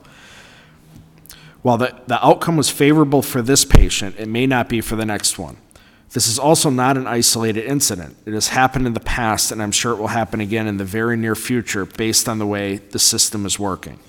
There have been times when ALS units from Luzerne County have been requested along with outlying ambulance companies to respond to calls in the city of Scranton when no ALS units were available. When a local city-based vehicle from one of these companies becomes available, the Luzerne County units have been canceled. There may have been times when they had to come into the city as they were the only available unit. The letter goes on. Again, I'm not going to read the entire letter, but it closes with, again, I have no intent in disparaging either Commonwealth Health, EMS, or Pennsylvania Ambulance or the services they are providing. I believe that the request/demand for services will only increase as time passes. I will urge to be proactive in looking to address this issue as opposed to being reactive and putting into place a poorly planned and executed response after an unfortunate incident. Then it says, feel free to contact me if you have any questions. Chinchilla Hose Company of South Abington Township EMS. I do know that Mayor Evans was copied on this, but if everyone's in agreement, I do think that this is something we should take another look at. I know council looked at it about a year or so ago. It was sent to Mayor Courtwright at the time, and the issue kind of died on the vine. But I do think that this is something that we need to look at, whether it's selecting one of these two companies to be primary for the city of Scranton, or whether the best option is to keep the current system in place, which it appears from this letter is opening us up to some serious response time issues. So if it's in everyone's agreement, I do think we should continue to look into this, ask Mayor Evans for what his opinion would be if any action is going to be taken. I do know that the fire chief was copied on this as well. I do think it's important to include our police and fire departments in any communications. This is a very important issue. Again, the city does not run an ambulance service, and the letter states we haven't in 30 years. I'm not advocating that we begin to do that again, but I do think we do need to take a very close look into what's going on with ambulance response times in the city. I just want to make one comment on that. I actually do remember when this was an issue, I think 2 years ago now. And my concern at that time was that, and again, I don't mind revisiting it and looking at the facts and the figures, but I believe that we had Pennsylvania ambulance in a caucus and then Commonwealth in a caucus. Pennsylvania ambulance wanted, if I'm not mistaken, to be designated the sole provider. The issue that I had there then, and I still, believe now, is that it's better to have competition, to have two companies. So I don't mind looking at it further and asking the mayor to weigh in as well if this is an issue. But I remember thinking back on it, my concern then was to designate one company, you're taking out the competition and you're making them, the only show in town. So that was my concern. Thank you. And I'm not advocating for that either. I just think it's something that needs to be looked at, whether it's, and I don't know if it's possible to have an agreement with both firms to have at least one ambulance in the city of Scranton at all times, but something certainly needs to be done about this situation. That's all. 5B for introduction and ordinance, authorizing the mayor and other appropriate city officials to apply for and execute a grant application by the City of Scranton Police Department and, if successful, a grant agreement and accept the funds related thereto through the BJA FY19 Edward Byrne Justice Assistance Grant Program, local solicitation in the amount of $19,914. This time I'll entertain a motion that item 5B is introduced into its proper committee. So moved. Second. On the question? Yes, I just want to make a comment here. I am fully supportive of this grant. Again, I think, and I say this all the time when we get grants from the police department, but the Chief of Police, Carl Graziano, and the police department, and Maggie Perry as the grant writer there, has done a phenomenal job over the last few years in identifying these grants and then being aggressive and really going for them. I hope that we do get this grant. I think that another automated license plate reader is a tool that the police department can definitely use, and as is explained in this legislation, it made quite a difference in the after-hours nightclub shooting in North Scranton a few months ago. Thank you. Anyone else? All those in favor signify by saying aye. Aye. Aye. Opposed? The ayes have it and so moved. 5C for introduction of resolution, reappointment of Robert Kuiper, 406 Roanoke Lane, Scranton, Pennsylvania, 18504, to the Civil Service Commission. Mr. Kuiper's effective date will be July 26, 2019. Mr. Kuiper's term will expire with the term of Mayor Wayne E. Evans. This time I'll entertain a motion that item 5C be introduced into its proper committee. So moved. Second. On the question? All those in favor signify by saying aye. Aye. Opposed? The ayes have it and so moved. 5D for introduction of resolution authorizing reappointment of Raymond J. Kelly, 10 Fawnwood Drive, Scranton, Pennsylvania, 18504, to the Civil Service Commission. Mr. Kelly's effective date will be July 26, 2019. Mr. Kelly's term will expire with the term of Mayor Wayne E. Evans. This time we'll entertain a motion that item 5D be introduced into its proper committee. So moved. Second. On the question? All those in favor signify by saying aye. Aye. Aye. Opposed? The ayes have it and so moved. 5E for introduction of resolution authorizing reappointment of Jack Loscombe, 3115 Parallel Drive, Scranton, Pennsylvania, 18504, to the Civil Service Commission. Mr. Loscombe's effective date will be July 26, 2019. Mr. Loscombe's term will expire with the term of Mayor Wayne E. Evans. This time I'll entertain a motion that item 5E be introduced into its proper committee. So moved. Second. On the question? All those in favor signify by saying aye. Aye. Opposed? The ayes have it, and so moved. 5F for introduction of resolution authorizing reappointment of Donald Walsh, 1006 Derby Avenue, Scranton, Pennsylvania, 18505, as a member of the Housing Appeals Review Board for an additional 5-year term effective August 13, 2019. Mr. Walsh's prior term expired on November 24, 2018, and was held over until August 13, 2019.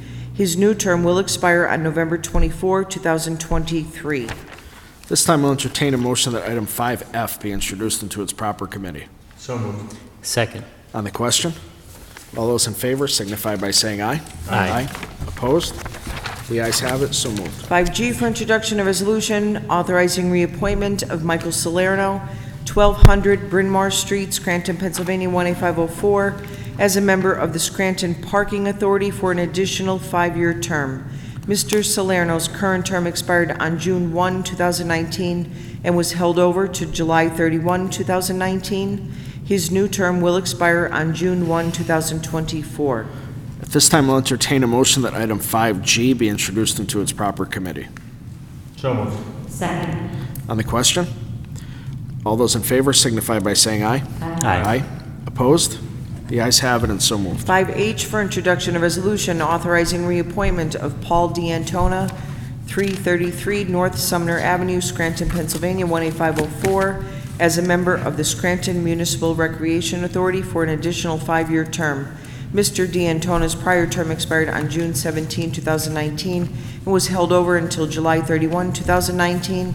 His new term will expire on June 17, 2024. This time, we'll entertain a motion that item 5H be introduced into its proper committee. So moved. Second. On the question? All those in favor signify by saying aye. Aye. Opposed? The ayes have it, and so moved. 5I for introduction of resolution authorizing appointment of Karen Bazari, 102 Short Lane, Scranton, Pennsylvania, 18505, to serve as a member of the Scranton Public Library Authority effective July 30, 2019. Ms. Bazari is being appointed to a 4-year term, which will expire on July 30, 2023. This time, we'll entertain a motion that item 5I be introduced into its proper committee. So moved. Second. On the question? Yes, on the question. I want to thank Mrs. Reed for anticipating this question that I would have and I think others would have. But if you look through 5I to 5P, which is the appointments to the Library Authority Board, some would question why there are non-city residents being appointed. There is a reason for that. Non-city residents are appointed because the Scranton Public Libraries are actually part of the Lackawanna County Library System. As stated in the original legislation that organized the authority in 2009, as amended, at all times the majority of the board of directors of the authority shall be residents of the city of Scranton. We are appointing 8 people, 6 of which are Scranton residents. The terms are staggered since the board is essentially starting over, having been revived under this council June 17, 2019. Thank you. Anyone else? All those in favor signify by saying aye. Aye. Opposed?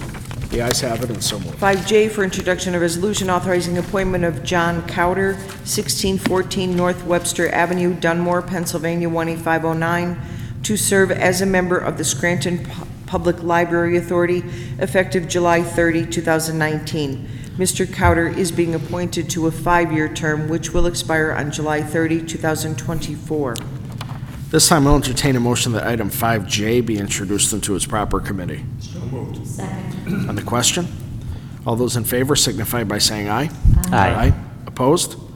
The ayes have it, and so moved. 5K for introduction of resolution authorizing appointment of Paul Gillick, 331 Quay Avenue, Scranton, Pennsylvania, 18504, to serve as a member of the Scranton Public Library Authority effective July 30, 2019. Mr. Gillick is being appointed to a 2-year term which will expire on July 30, 2021. I would like to make a motion to table item 5K. Second.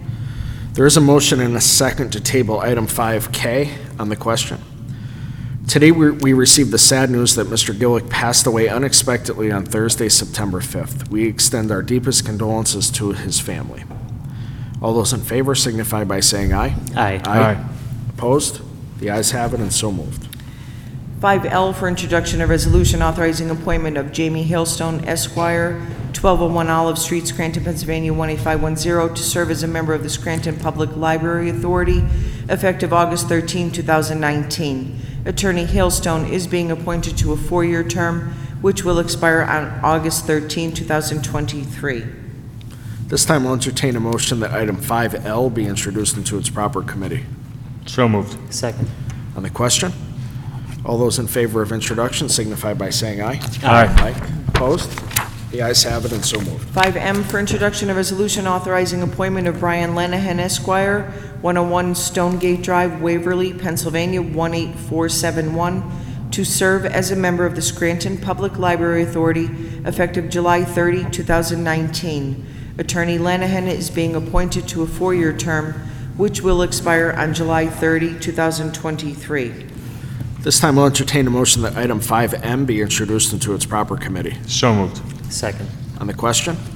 All those in favor signify by saying aye. Aye. Opposed?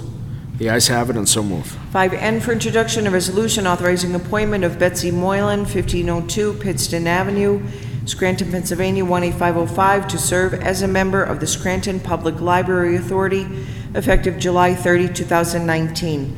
Ms. Moylan is being appointed to a 2-year term, which will expire on July 30, 2021. This time I'll entertain a motion that item 5N be introduced into its proper committee. So moved. On the question? All those in favor signify by saying aye. Aye. Opposed?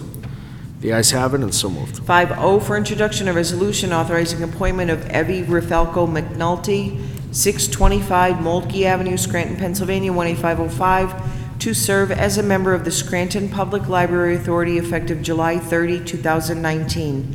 Ms. Rifalco McNulty is being appointed to a 5-year term, which will expire on July 30, 2024. This time I'll entertain a motion that item 5O be introduced into its proper committee. So moved. Second. On the question? All those in favor of introduction signify by saying aye. Aye. Opposed? The ayes have it and so moved. 5P for introduction, a resolution authorizing appointment of Ann Salerno, 1200 Bryn Mawr Street, Scranton, Pennsylvania, 18504, to serve as a member of the Scranton Public Library Authority, effective July 30, 2019. Ms. Salerno is being appointed to a 4-year term, which will expire on July 30, 2023. This time I'll entertain a motion that item 5P be introduced into its proper committee. So moved. Second. On the question? All those in favor signify by saying aye. Aye. Opposed? The ayes have it and so moved. 5Q for introduction, a resolution authorizing the mayor and other appropriate city officials to execute and enter into a cooperation agreement by and between the Lackawanna County Land Bank and the City of Scranton for the demolition of certain land bank-owned, blighted, and/or condemned properties. This time I'll entertain a motion that item 5Q be introduced into its proper committee. So moved. Second. On the question? All those in favor signify by saying aye. Aye. Opposed? The ayes have it and so moved. 5R for introduction, a resolution authorizing appointment of Amanda C. Laura, M.S., 223 Prospect Avenue, Scranton, Pennsylvania, 18505, as a member of the Human Relations Commission, effective August 23, 2019. Ms. Laura will be replacing Hal Donahue, whose term expired on September 4, 2018. Ms. Laura's term will be effective immediately and expire on August 23, 2022. This time I'll entertain a motion that item 5R be introduced into its proper committee. So moved. Second. On the question? All those in favor signify by saying aye. Aye. Opposed? The ayes have it and so moved. 5S for introduction, a resolution appointment of Annette Palutis, 703 North Rebecca Avenue, Scranton, Pennsylvania, 18504, as a member of the Board of Ethics for a 1-year term effective August 29, 2019. Her term will expire on August 31, 2020. This time I'll entertain a motion that item 5S be introduced into its proper committee. So moved. Second. On the question? Yes, on the question, I just want to take a minute to thank all of the people who are being appointed to the Ethics Board for their service to this board. If you remember back 2 years ago, I had asked the previous mayor why no one was being appointed to the Ethics Board. Never got a response. It was clear that the Ethics Board and ethics was not a priority. The city was not taking it serious. The board was basically defunct. So this council had taken it upon themselves to restore the board, to basically rewrite the code of ethics using the city of Reading and the spirit of their law, which I looked at very closely along with Solicitor Minora. I think that these appointments are the first step in restoring trust, restoring confidence in city government. Appointing these people to the board taking their seat, it's not going to be enough to certainly restore confidence in the city and credibility. This is going to take time, and it's going to take an awful lot of work, but it has to be done. I can tell you that it has been very difficult to be an elected official over the last few months since all of this news is broke. At one time, being a public servant and being an elected official was a revered position, which commanded respect from people. At this point, the reality of it is that you're either the butt of a joke, people think you're corrupt just because you're in politics, and you're basically wearing a scarlet letter. And I'm fine with that, but it really, really upsets me. Because as I mentioned before we went on the August recess, I have never, with all the things going on, I have never been more confident in this city. Never. In 5 years being on council. Because I think that there is hope here. I think despite some of the things that go on, despite some of the negativity, which is warranted, there are a lot of positive things. This ethics board is the first step in the right direction. And I think that we can restore trust, we can restore confidence, we can restore credibility. So I want to, again, thank every single person who's being appointed to this board. I wish them well, and I thank them for their service. Thank you. All those in favor of introduction signify by saying aye. Aye. Aye. Opposed? The ayes have it and so moved. 5T for introduction of resolution, appointment of Andrew Heller, 801 Stafford Avenue, Scranton, Pennsylvania, 18505, as a member of the Board of Ethics for a 2-year term, effective August 29, 2019. His term will expire on August 31, 2021. This time I'll entertain a motion that item 5T be introduced into its proper committee. So moved. On the question, all those in favor signify by saying aye. Aye. Opposed? The ayes have it and so moved. 5U for introduction of resolution, appointment of Bruce Reddock, 101 Penn Avenue, Scranton, Pennsylvania, 18503, as a member of the Board of Ethics for a 2-year term effective August 29, 2019. His term will expire on August 31, 2021. This time I'll entertain a motion that item 5U be introduced into its proper committee. So moved. Second. On the question, all those in favor signify by saying aye. Aye. Opposed? The ayes have it and so moved. 5B for introduction, a resolution appointment of Joan Hodowanitz, 101 Penn Avenue, Scranton, Pennsylvania, 18503, as a member of the Board of Ethics for a 3-year term effective August 29, 2019. Her term will expire on August 31, 2022. This time I'll entertain a motion that item 5V be introduced into its proper committee. So moved. Second. On the question, On the question, if I see you coming towards me with a cleaver, I'm running the other way. I'm going to protect my knees. But, Joan, thank you for taking this position on. I know we all appreciate it. We appreciate you coming to these meetings along with Ms. Schumacher and everybody else, and your commitment to public service. So thank you. Thank you. all those in favor signify by saying aye. Aye. Opposed? The ayes have it and so moved.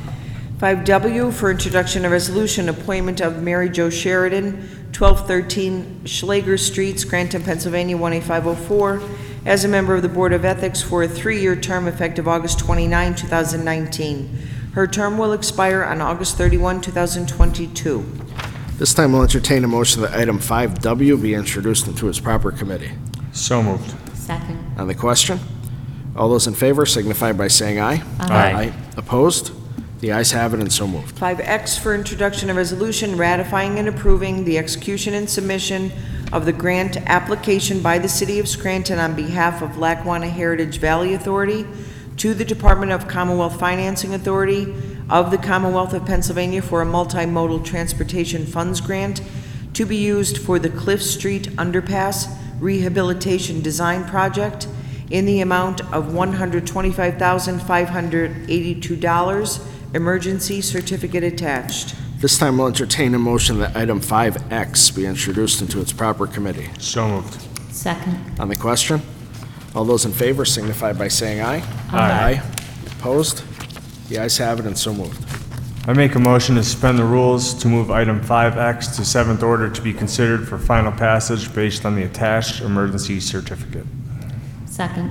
On the question, all those in favor signify by saying aye. Aye. Opposed? The ayes have it and so moved. Sixth order, 6A, no business at this time. If anyone would like to address council on this emergency legislation, you may do so at this time.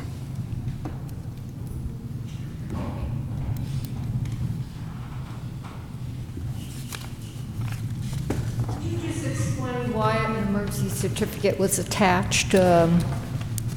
What was the rationale for it? So we had gotten word from the Lackawanna Heritage Valley Authority that they needed us to sign on to this grant as a way of not providing they wouldn't have to provide a match.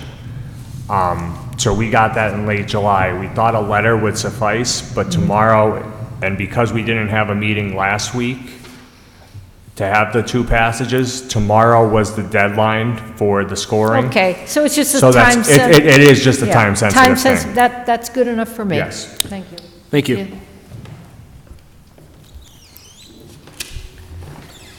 Seventh order, 7A, formerly 5X, for consideration by the Committee on Community Development for Adoption, Resolution Number 159, 2019, ratifying and approving the execution and submission of the grant application by the City of Scranton on behalf of Lackawanna Heritage Valley Authority to the Department of Commonwealth Financing Authority of the Commonwealth of Pennsylvania for a multimodal transportation funds grant to be used for the Cliff Street Underpass Rehabilitation Design Project in the amount of $125,582. Emergency certificate attached. What is the recommendation of the chair for the Committee on Community Development? As chairperson for the Committee on Community Development, I recommend final passage of item 7A. Second. On the question, roll call, please. Mr. Donahue? Yes. Attorney Dempsey? Yes. Mr. Gahn? Yes. Mr. Rogan? Yes, I hereby declare item 7A legally and lawfully adopted. If there's no further business, I'll entertain a motion to adjourn. Motion to adjourn. Meeting adjourned.